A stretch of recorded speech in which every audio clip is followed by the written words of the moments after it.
Listen, my child, I am old now, and the stories I carry are heavy with truth. There's one tale I must tell you before I join my ancestors. Long ago, in the village of Obasi, something happened that changed everything we believed about curses and blessings.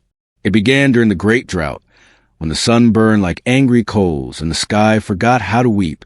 Every morning, the women of Obasi lined up with their calabashes, walking to the village well with hope in their hearts.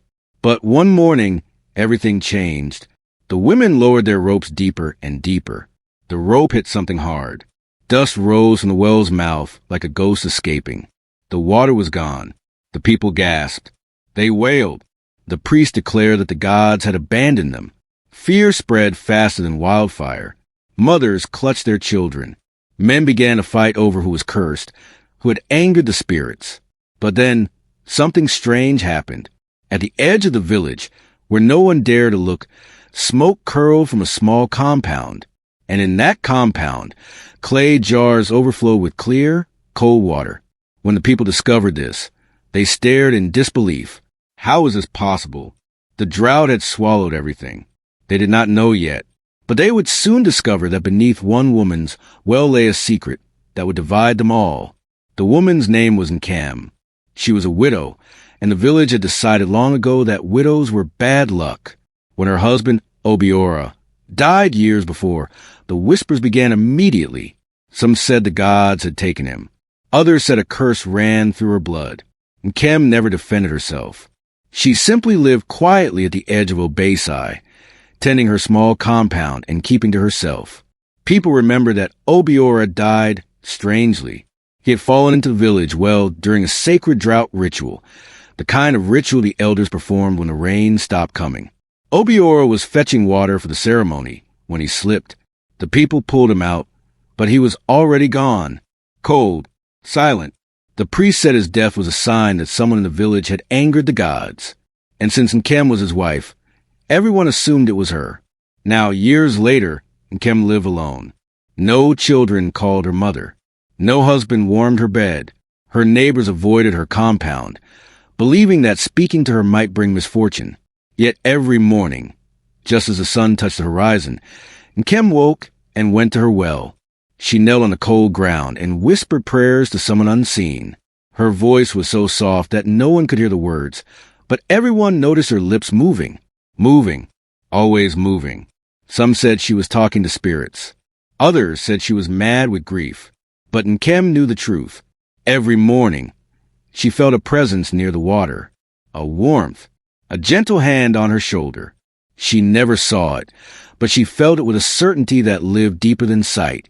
The market square of Obasi was where all the village's secrets leaked out like water through cracked clay. Women gathered to sell fish, vegetables, and cloth, but what they really came for was gossip. Their words flew faster than birds, carrying news and rumors to every corner of the village. Mama Isa was the loudest of them all. She sold fish that stank of salt and ambition, and her tongue was just as sharp. When she heard about Nkam's well still flowing, her eyes widened like calabashes.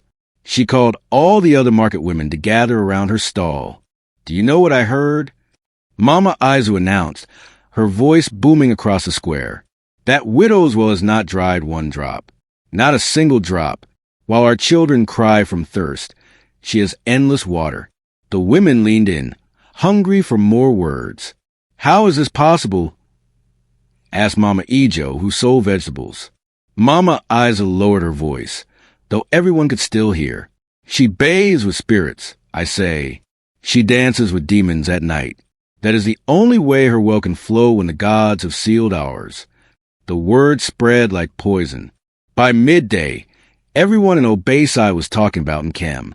Some said she had made a pact with dark forces. Others claimed she had stolen the water from the village through witchcraft.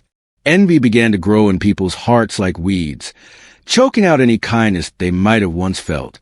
Yet Nkam continued to give water freely to whoever came to her compound. She smiled softly as people filled their jars, but she saw the suspicion in their eyes. She felt the weight of their questions. And with each thank you, her heart broke a little more, knowing that their kindness was really fear wearing a mask. The drought deepened. Weeks passed, and the sun became hotter and more cruel. Crops that had fought to survive withered and died. The earth cracked like old skin. Children grew weak. Elders sat in the shade, too exhausted to speak. The village well remained dry, a dark hole that held nothing but echoes and disappointment.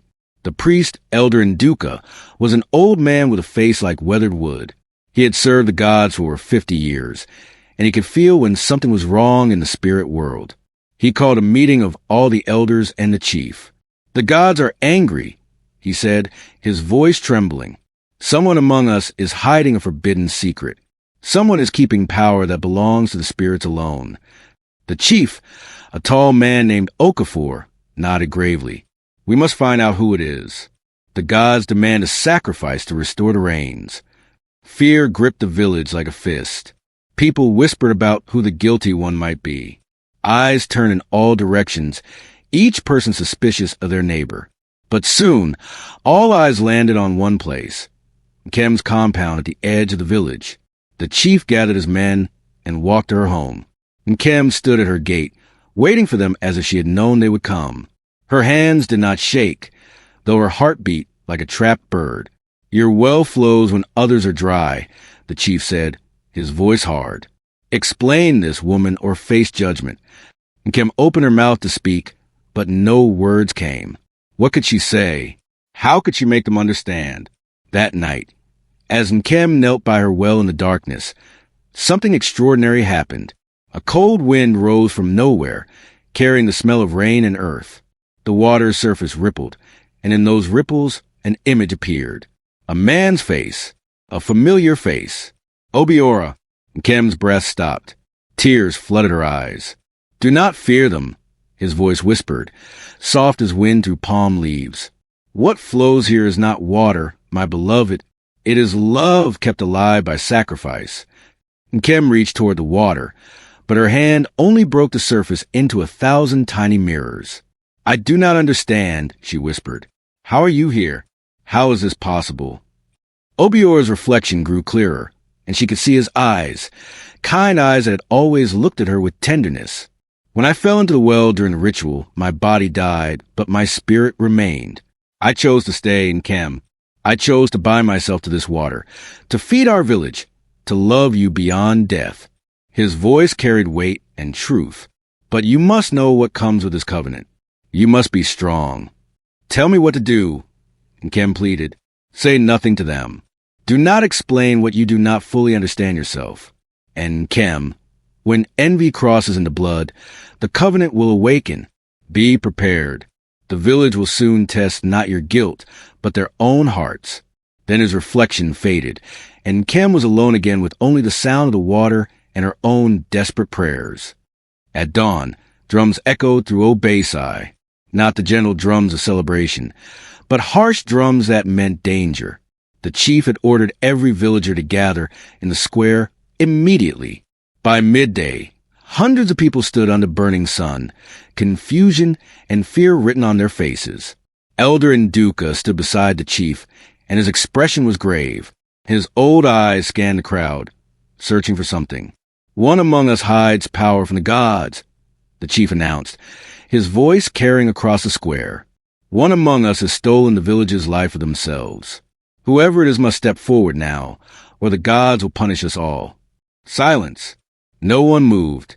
"Let the guilty one speak," Elder Nduka added, his voice shaking slightly. "Come forward and confess, and perhaps mercy can be shown." Still, only silence answered them. Then Mama Aizu pushed through the crowd, her face twisted with anger and something darker. "Hunger. She is guilty," Mama Aizu announced loudly, pointing across the square. "The widow. Kem. Her jar is never empty. She mocks the drought. She has cursed us all." The crowd murmured. Heads turned, and there at the back of the square stood Nkem. Her wrapper was faded. Her hair was covered.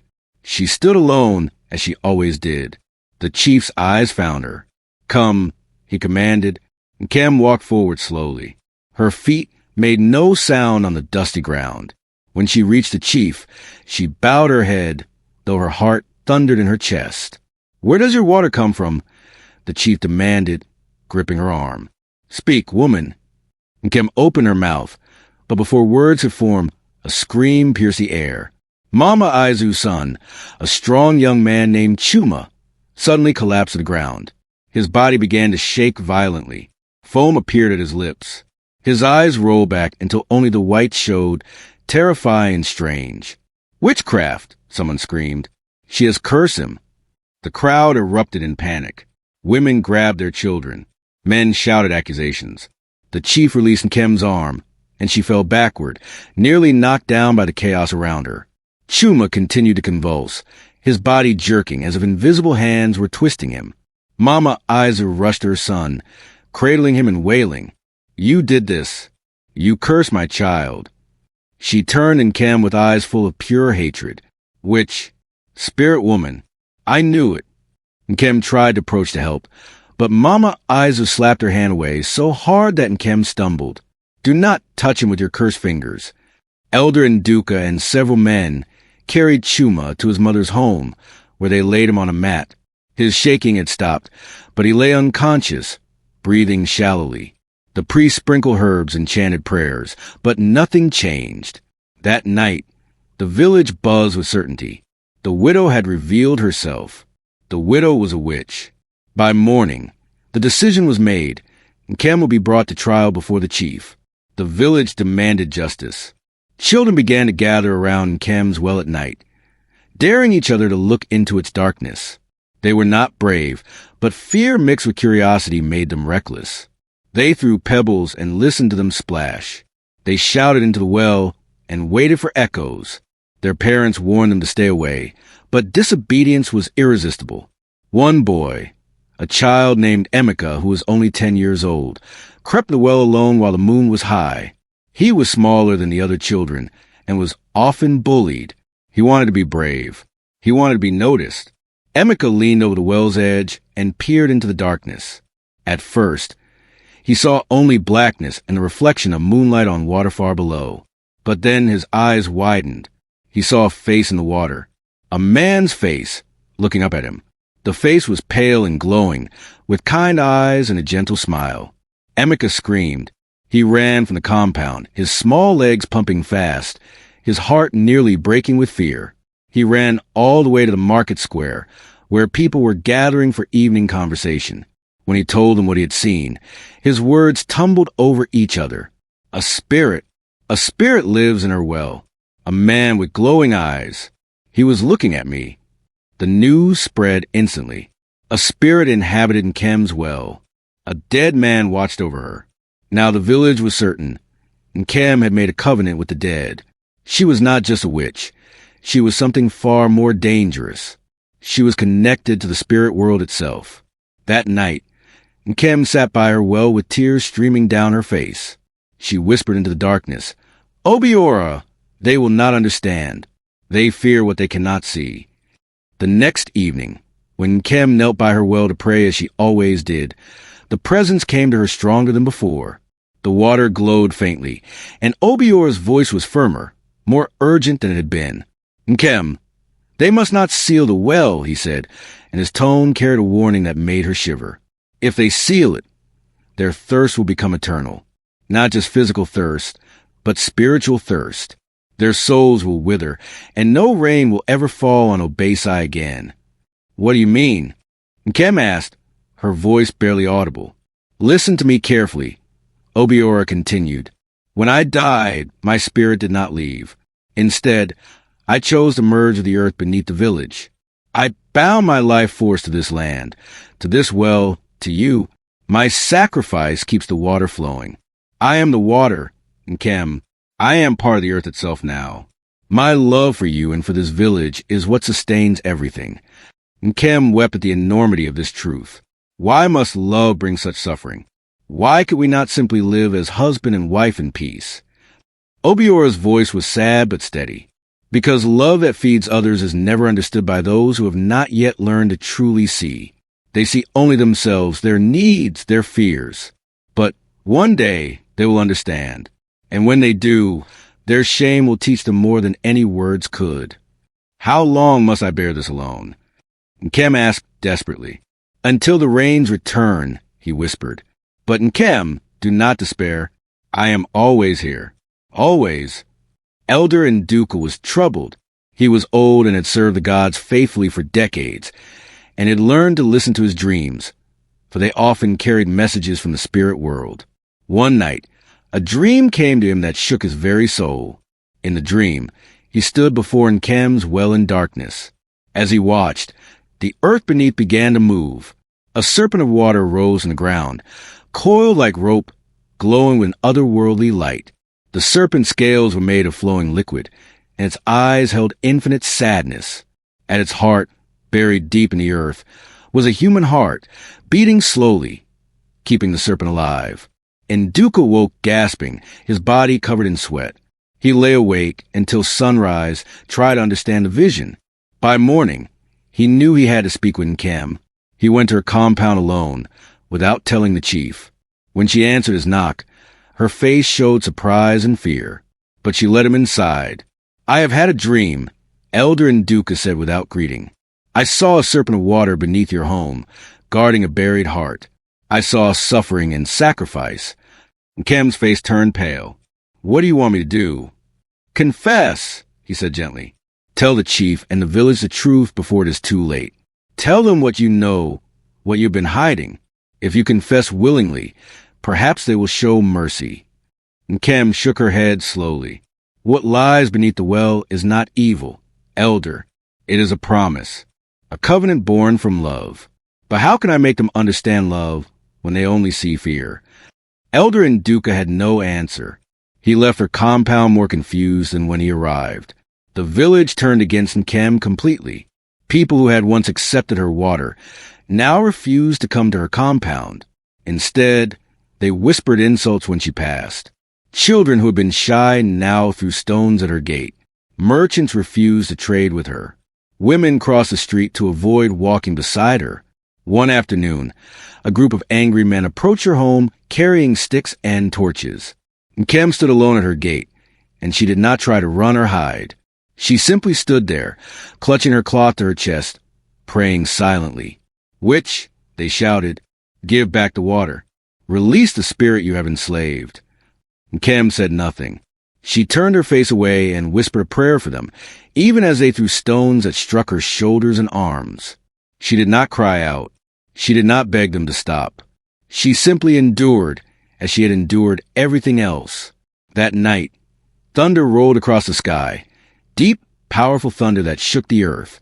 The people of Obasi looked up, hope rising in their hearts. At last, the gods would send rain to break the drought. But when morning came, the sky was clear and empty once more. Not a drop of rain had fallen. Instead, something worse happened. The morning brought the most terrible news. Every single well in Obasi had dried completely. Even the deepest wells that had never failed before now held only dust. The village's last hope had vanished.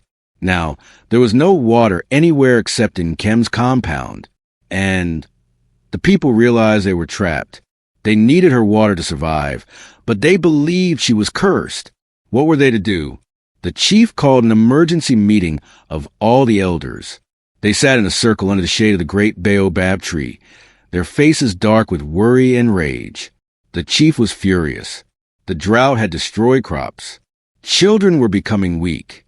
If the drought continued, the village itself might die. "We must act decisively," the chief declared. "This woman's well is the source of the curse. If we seal it, we seal the curse away. Perhaps then the gods will be satisfied and rain will return." Most of the elders agreed immediately, nodding their heads in unison. But Elder Nduka sat quietly, his old face troubled and sad. "My lord," he said softly, "I do not believe the well is cursed. I believe it is—" "What?" the chief interrupted sharply. "Speak, Nduka. Do not waste time with your riddles." But Elder Nduka looked at the faces of the other elders, saw their anger and fear, and he fell silent. He could not convince them. His voice alone would not be heard against so many. So he bowed his head and said nothing more. The chief stood up. "We will seal the well tomorrow at sunset," he announced. "We will use sacred clay, blessed salt, and protective leaves. We will bind that woman's curse into the earth, and then the rains will return. The village will be free." The crowd that had gathered outside the meeting roared its approval. Justice would be done. The curse would end. Elder Nduka sat alone as the meeting dispersed, his heart heavy with a terrible knowing. They dragged Nkem to the square at midday. Ropes bound her wrists, though she did not struggle. The entire village had gathered, hungry for the justice they believed was coming. The chief sat on a high seat, his face stern. Children pointed and whispered. Women watched with cold eyes. Nkem was forced to kneel before the chief. Around her, the village formed a circle, a wall of faces that held no mercy. "Do you confess?" the chief demanded. "Confess your crime, woman, or face judgment." Nkem's voice was quiet, but steady when she spoke. Tears ran down her cheeks, but her words were clear. "I confess nothing, my lord, because I have done no wrong. What you believe is cursed is actually a blessing. My well flows because my husband, Obiora, gave his life for this village. His love is not a curse. It is a gift." The crowd erupted in angry shouts. How dare she speak of curses as gifts? How dare she lie so brazenly? Mama Isa stepped forward, her face twisted with rage. "You marry spirits and come to us with tales of love? You are a demon." Nkem looked at her with sad eyes. "I do not marry spirits, Mama Izu. I love my husband, even though death has taken his body. Is that so wrong? Is that so evil?" The chief rose to his feet. "Seal the well," he commanded. "Seal it now, in front of the whole village. Let everyone see how the gods punish this witch." As guards led Nkem away, she called out one last time. "The water you seal away is your own life. When you trap what keeps you alive, you trap yourselves in the grave." But no one listened. The drums began to beat. The men of the village marched in Nkem's compound as the sun began to set.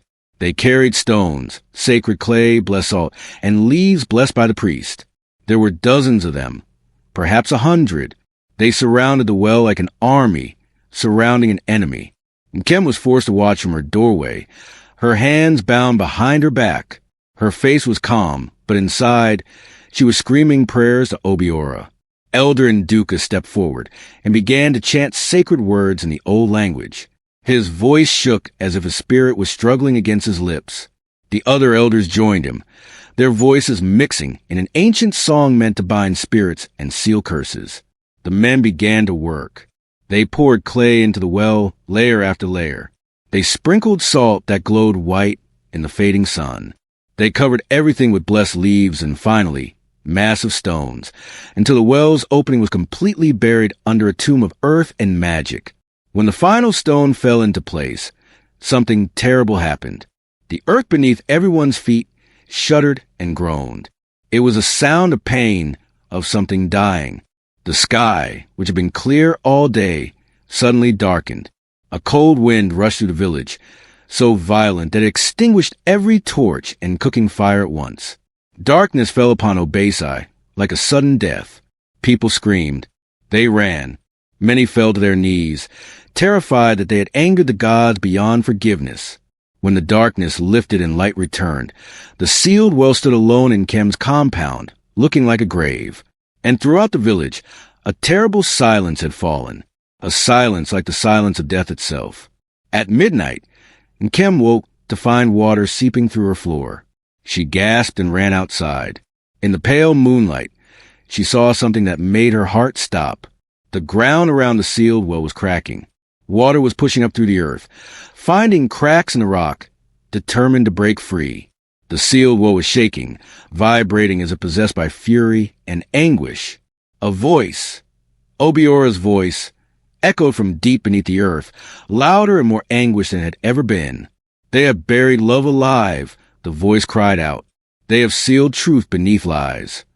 Nkem threw herself to her knees, tears pouring down her face. "Obiora, what is happening?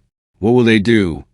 "The covenant cannot be broken by stone and salt," his voice continued, and now it held a power that shook the very air.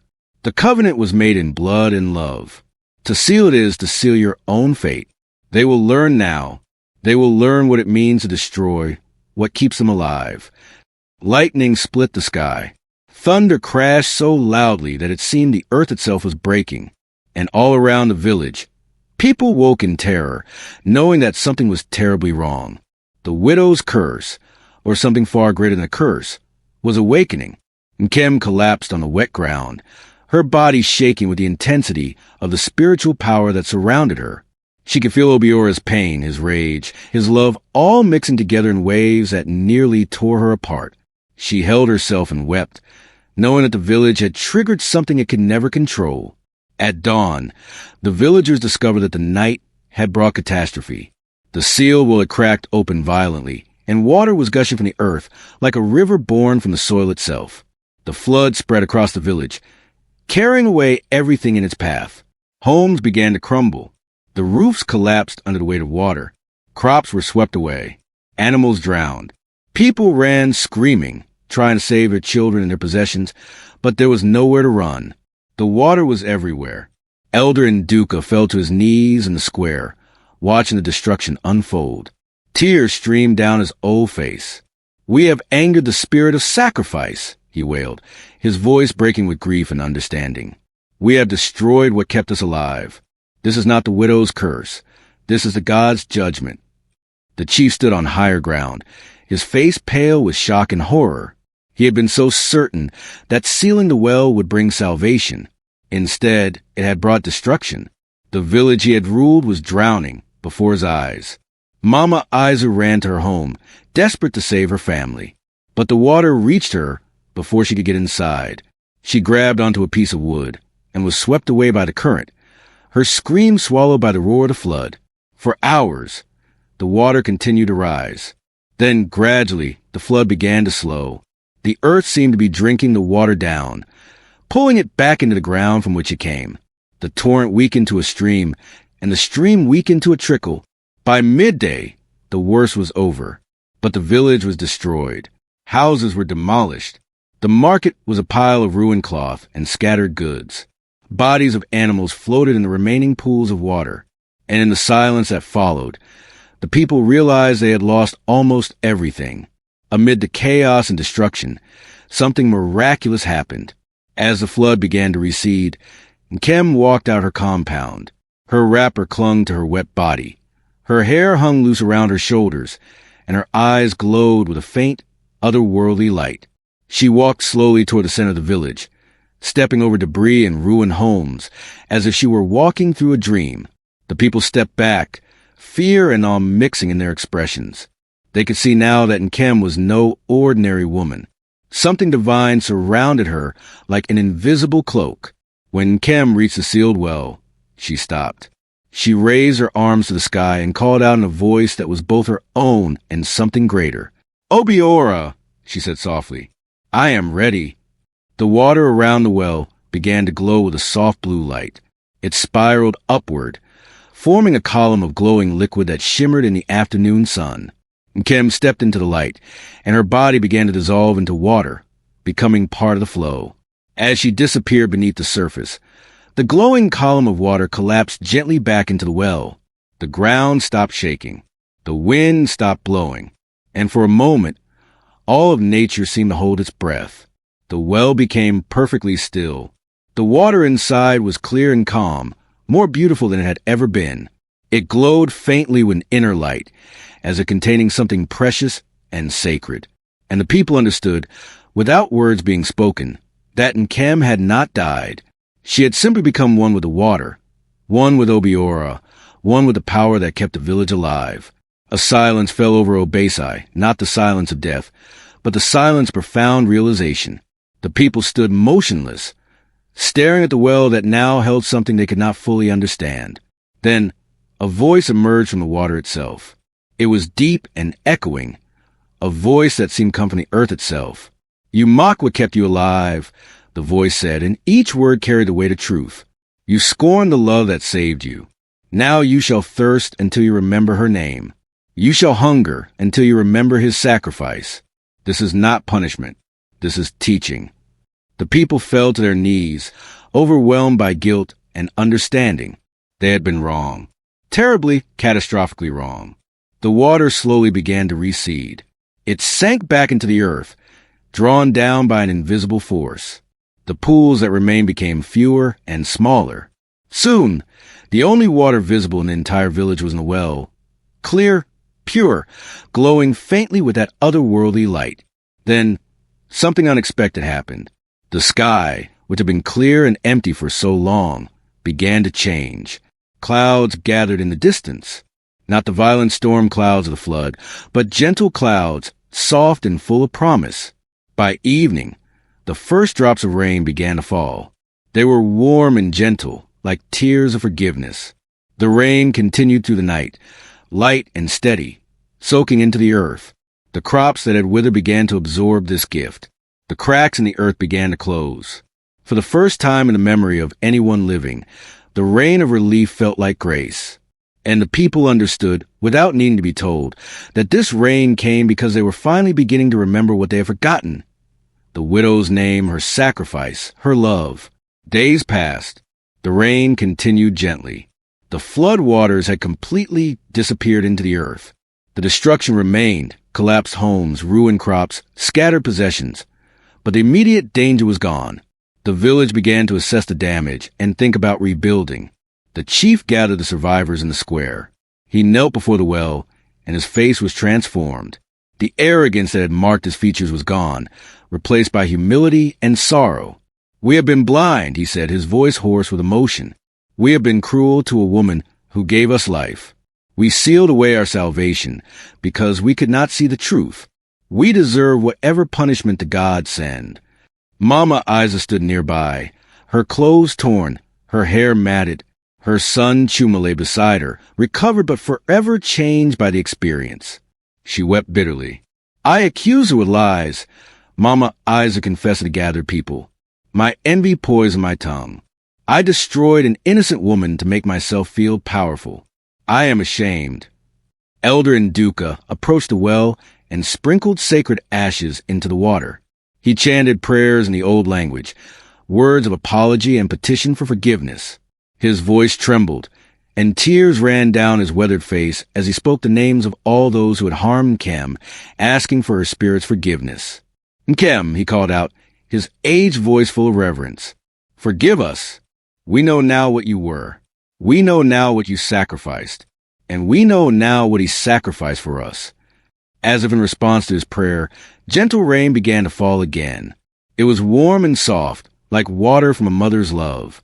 The people lifted their faces to the rain, accepting it as a form of grace, as a sign that perhaps, just perhaps, they had been heard. Days later, a small orphan boy approached the well in the early morning. He had lost his parents to the flood, and now had no one in the world. His small feet were bare, and his stomach was empty. He had come to the well to drink, and perhaps to ease his loneliness. As he peered into the clear water, he heard something that stopped his heart. A woman's voice, humming, not singing words, but gentle humming melody that was filled with such love and tenderness that the boy felt tears spring to his eyes. The humming was a lullaby, the kind that mothers sing to babies at night, the kind that carries all the comfort and security of being held and loved. The boy leaned closer to the well and looked into the water's reflection. And there, in the water's depths, he saw her, Nkem. Her face was peaceful and serene. Her eyes were kind and warm. She was smiling at him with a love so pure that the boy felt his grief begin to lighten. She was not scary or frightening. She was beautiful and full of peace. "Do not be afraid, little one," Nkem's voice whispered from the water. "Tell them I am not gone. I am only beneath what they refuse to see. I am here. I will always be here, watching over this village, keeping the water pure." The boy nodded slowly, understanding words that were not fully spoken but felt in his heart. When he left the well to tell the others what he had seen, he was no longer alone. He carried Nkem's love with him, and it warmed him more than any fire could. The villagers began to rebuild. But this time, they rebuilt with purpose and remembrance. They gathered as one community, working together to reconstruct homes and restore the marketplace. And at the center of the village, they decided to do something extraordinary. They rebuilt the well not as a simple structure for fetching water, but as a shrine. The finest artisans in the village carved 2 figures into the stone rim of the well. One was a woman with a calabash, her face calm and full of grace. The other was a man with outstretched arms, his face reflecting eternal love and protection. The shrine became a place of pilgrimage. Women who could not conceive came to pray there, believing that Nkem's love would bless them with children. Travelers who passed through Obasi came to drink from the well and to feel the peace that seemed to surround it. Sick people came hoping for healing. And every person who drew water, no matter what they came for, whispered a prayer. Mother Nkem, may your love flow through us. Obiora, protect this village as you always have. The well never ran dry. Through dry seasons and wet seasons, through good years and hard years, the water flowed pure and constant. The people maintained the shrine with care, leaving flowers at its base and honey as offerings of gratitude. They understood now that they were not just drawing water. They were drawing blessing. They were drawing love itself. In his old age, Elder Nduka recorded the true story on palm leaves before he died. He sat in the shade of the baobab tree, his weathered hands carefully carving symbols and words into the dried leaves. His granddaughter sat beside him, listening to every word. Write this down, he told her. Write, so that future generations will know the truth. Tell them of Nkem. Tell them of Obiora. Tell them how we failed and how we were saved. He spoke for hours, recounting every detail of what had happened. How Nkem was accused unjustly. How her love was mistaken for witchcraft. How her sacrifice became their salvation. He spoke of his own shame and blindness, of the moment he finally understood that the greatest curse is the one born of ignorance. People fear what they do not understand, Elder Nduka said, his voice soft with the weight of years. We feared Nkem because we could not see her heart. We destroyed what we should have protected. But the gods are merciful. They gave us a chance to learn, and we must never forget this lesson. When the palm leaves were finished, Elder Nduka placed them carefully beside the well, weighting them down with stones so they would not blow away. He knew he did not have much time left on this earth. He wanted to make sure that future generations would read his words and understand. Years later, when another terrible drought came to Obasi, the people gathered at the shrine to pray. They brought flowers and honey and palm wine as offerings. They sang the lullaby that Nkem had hummed, the one that the orphan boy had remembered and taught to others. As they sang together, their voices rising in harmony, something miraculous happened. The sky, which had been clear and cruel, began to change. Clouds gathered slowly. The wind shifted. And then, as if in answer to their prayers, gentle rain began to fall. The children danced in the rain. The old people wept with gratitude. The crops that had begun to wither straightened and drank the life-giving water. By morning, the wells throughout the village had filled again, overflowing with clear, cold water. The people understood that Nkem and Obiora had not abandoned them. Their love still flowed through the earth, still protected the village, still answered the prayers of the faithful. The covenant had not ended when Nkem disappeared into water. It had only transformed, becoming something eternal and unchangeable. Children born after these events grew up hearing the story of the widow and her husband. They learned that love could transcend death. They learned that sacrifice was not always understood in the moment, but was revealed as blessing with time. They learned compassion for those who suffered in silence. At night, travelers passing through Obasi reported hearing gentle laughter coming from the well, like water bubbling in joy. Some claimed they had seen two glowing figures, one male, one female, holding hands beneath the surface of the water. Others said they had seen a woman's hand reach out to help someone who was falling, only to discover that no one was there. The people no longer feared. They offered flowers to the shrine each moon. They left honey and palm wine as gifts. Children played near the well without fear, knowing that only love guarded it now. The shrine became famous throughout the land. Women who had been told they could never bear children came to pray, and often left with hope glowing in their eyes. Sick people came seeking healing, and felt peace settle in their hearts, whether they were cured or not. Lost travelers came to drink from the well and found their way home. The story of Nkem and Obiora spread from village to village. In each place, it was told differently, but the truth remained the same. Love that sacrifices is the most powerful force in the world. Love that is misunderstood becomes the teacher of those who doubted. And love that transcends death is a foundation upon which all life is built. Now, my child, I am telling you this story as I tell all stories, as an old person who has seen much and understands even more. Listen carefully to what I say. The great narrator's voice, warm, reflective like firelight, speaks these final words to you. They called her curse because they could not see her pain. They sealed her love beneath the earth, and it rose to judge them all. If only they knew what she hid beneath the well, they would have guarded her with their lives. If only they had looked deeper, they would have found not a witch, but a martyr, not a curse, but a blessing, not an enemy, but a savior. Look into the well, child. When you look into its depths and see only your own reflection, remember that beneath every reflection lies a story. Beneath every mystery lies a truth waiting to be discovered. And beneath every surface of this world lies love, patient, eternal, infinite love that works in ways we cannot always understand. This is why the well still flows in Obasi. This is why the water never runs dry. This is why travelers still come from distant lands to drink from its pure waters. This is why children are still born under its blessing. The story does not end, my child. It continues in every drop of water, in every life saved, in every heart that learns to see beyond fear. It continues in your heart now, as you carry the story forward into the world. When you tell this story to others, you keep Nkem alive. When you remember her sacrifice, you honor Obiora. And when you choose compassion over judgment, you become part of the covenant yourself. If only they knew. But now you know. And knowing, you're forever changed. Go forward now, and carry this water of wisdom with you, spilling it gently wherever you go. Fade to black on the glimmering water under moonlight, as a quiet ripple moves across its surface, as if love itself breathes beneath.